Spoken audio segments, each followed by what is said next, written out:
Sejam muito bem-vindos à nossa série de estudos da obra Caminho, Verdade e Vida, por Francisco Cândido Xavier e pelo Espírito de Emmanuel. O capítulo de hoje é o 122, Frutos. O mundo atual, em suas elevadas características de inteligência, reclama frutos para examinar as sementes dos princípios. O cristão, em razão disso, necessita aprender com a boa árvore que recebe os elementos da providência divina, por meio da seiva, e converte-os em utilidades para as criaturas. Convém o esforço da autoanálise a fim de identificarmos a qualidade das próprias ações. Muitas palavras sonoras proporcionam simplesmente a impressão daquela figueira condenada. É indispensável conhecermos os frutos de nossa vida, de modo a saber se beneficiam os nossos irmãos. A vida terrestre representa oportunidade vastíssima, cheia de portas e horizontes para a eterna luz.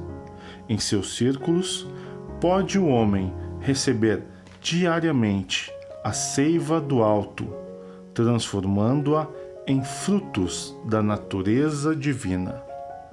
Indiscutivelmente, a atualidade reclama ensinos edificantes, mas nada compreenderá sem demonstrações práticas, mesmo porque, desde a antiguidade, considera a sabedoria que a realização mais difícil do homem na esfera carnal é viver e morrer fiel ao supremo bem. Capítulo 122, Frutos. Muito bem, meus queridos irmãos, queridos amigos e amigas, companheiros de estudos e de jornada. Um capítulo também muito bonito, né? Muito reflexivo, para que a gente analise de fato. O tema é bem interessante, o título, né? Frutos, e já nos remete a algumas lembranças e deixou muito claro para a gente que os frutos que nós precisamos observar são aqueles que nós estamos germinando, né? Ou seja, quais frutos nós estamos gerando, quais frutos nós estamos produzindo.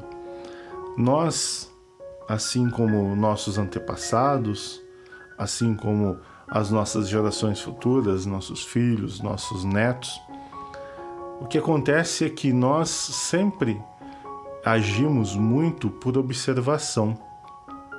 Ou seja, nós observamos os nossos pais, nós observamos os nossos familiares, as pessoas do nosso convívio, e nós muitas vezes agimos de forma semelhante, né? Por exemplo, então o capítulo nos fala, inclusive, né, sobre a prática, não apenas o conhecimento literal, ou seja, os ensinamentos são hoje requeridos, como sempre, são cada vez mais necessários que nós ensinemos, é cada vez mais necessário que busquemos por conhecimento, por ensinamentos, porque a vida inteira a gente está aprendendo e a vida inteira a gente também está ensinando. É claro que a partir de um determinado momento da nossa vida que nós, teoricamente, começamos a ensinar. E ensinar como, né? Às vezes apenas pelos atos. Algumas outras pessoas ensinam literalmente na prática, né? Expondo o seu conhecimento, preparando uma aula, preparando uma palestra, enfim, de alguma forma levando o seu conhecimento a muitas outras pessoas. Mas, via de regra, nós agimos, então, por observação. Então, pense você, um exemplo bem prático aí, trazendo para o nosso dia a dia. Quando você começa na escola, criança, e você não tem uma escola nova, vamos imaginar que você já já estudou num outro colégio e você foi transferido, né? Mudou de cidade ou mudou de escola. Normalmente, você observa alguns atos dos seus amigos para que vocês aprendam onde, por exemplo, fica o toalete, onde fica, que horário é o intervalo, por onde que eles vão, como eles fazem, como eles se comportam, como que eles interagem em determinadas situações, né, como que acessa determinado ambiente. Então você vê como ele faz e você vai lá e repete aquele ato. Quando na fase adulta nós começamos a trabalhar, por exemplo, nós chegamos numa empresa e aí no primeiro dia da empresa a gente observa alguns atos dos outros amigos de trabalho para que a gente então repita aquela situação. Coisas simples, tá? Por exemplo, vamos imaginar que na empresa que você trabalha, ela tem um refeitório, mas ela tem lá um buffet que você se serve ou que alguém te sirva, tem um controle de acesso, mas no seu primeiro dia você não sabe como acessa, como tudo funciona. Então, normalmente, o que você faz? Você observa alguém fazendo, vê como alguém faz e você, é assim então que funciona e é daquele jeito que você vai fazer também. Esse é um exemplo muito simples, talvez até muito bobo, eu diria, mas é uma forma, assim, um exemplo didático para a gente observar que nós aprendemos e nós ensinamos pelos atos, pelo comportamento. E assim dentro de casa, assim para os nossos filhos, assim nós aprendemos com os nossos pais. Quantos atos, quantos gestos, quantas palavras você não tem ou você não pronuncia, baseado no que você ouvia dos seus pais, ouvia dos seus avós, ouvia de algum familiar. Você cresceu ouvindo aquelas palavras, ou vendo determinados gestos que você acaba copiando, né, de certa forma. A questão é que com isso a gente às vezes modela e copia atos positivos, mas também modela e copia atos e mentalidade, pensamentos negativos, né? Então a gente tem que aprender e entender o que a gente copiou que é bom e pode ser replicado, o que a gente modelou e copiou ou está modelando e copiando que não é bom, e a gente pode mudar. E este mudar é o que vai interferir na qualidade das nossas ações para o quê? Para os frutos que nós estamos gerando. Ou seja, as nossas atitudes, as nossas ações, o nosso comportamento, ele vai gerar um resultado, ele vai gerar alguma coisa.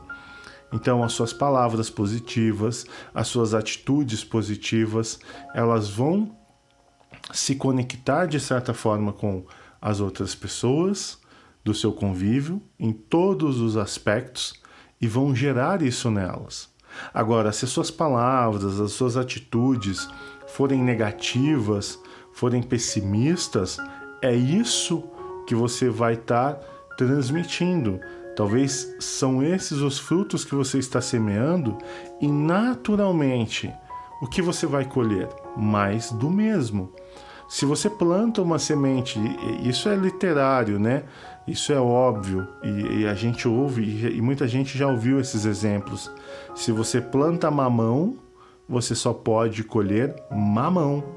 Se você planta mamão e você gostaria de comer melancia, não tem jeito, porque você não plantou a melancia, você plantou o mamão.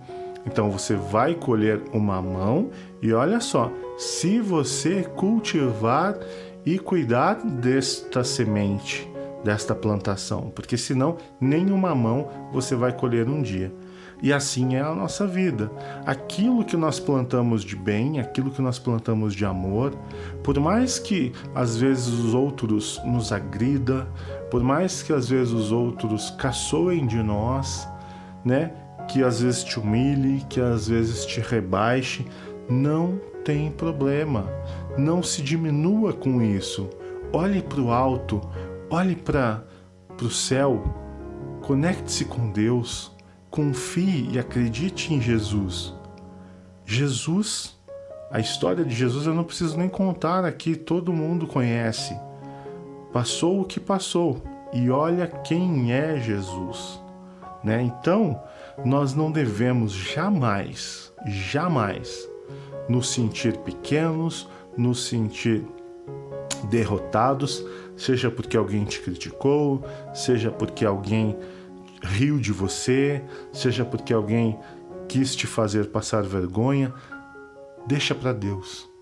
Não tenha você a atitude de semear uma discórdia, de semear uma palavra negativa para essa pessoa. Semeie amor. Continue na plantação do amor, na plantação de boas palavras, de bons pensamentos, de boas atitudes, porque você vai receber mais disso. Nós vamos ter pelo caminho as pedras, as pessoas que nos tentam tirar do caminho, né? Que tentam nos derrubar ou que tentam nos enfraquecer, mas porque ela ainda não despertou. Mas olhe com outros olhos, ela também está plantando. E o que ela vai colher? Que fruto ela vai colher? Que exemplos ela está gerando para aqueles que estão próximos dela? Então, que nós possamos observar os bons exemplos que nos enaltecem e que nós também observemos os exemplos ruins, para que nós também não façamos jamais isso com quem quer que seja. E que nós simplesmente tenhamos a força, a coragem e a atitude de plantar o bem, de plantar o amor, de plantar a alegria, a felicidade, a gratidão, a paz. Assim nós vamos colher isso e nós vamos semear e encontrar jardins pela vida de felicidade, de amor e de alegria. Esse é o meu desejo para você, esse é o desejo para a vida, para o universo, e que a sua vida seja rica em luz, em paz e em muito amor. Volte, ouça novamente o capítulo, ele é bem curto, ele é bem instrutivo e eu tenho certeza que a sua vida vai se transformar se você focar neste caminho. Querido irmão, querida irmã, o meu muito obrigado, a minha gratidão por me ouvir, por seguir aqui conosco, e acesse lá o nosso canal, o nosso site www.eupensador.com.br. Lá você tem acesso para as nossas redes, Instagram, YouTube, Facebook, onde todos os capítulos anteriores e outras obras também estão disponíveis para você. Compartilhe, ajude a gente a levar este conhecimento, estas reflexões a muito mais irmãos. O meu muito obrigado e eu te espero no próximo capítulo. Até lá.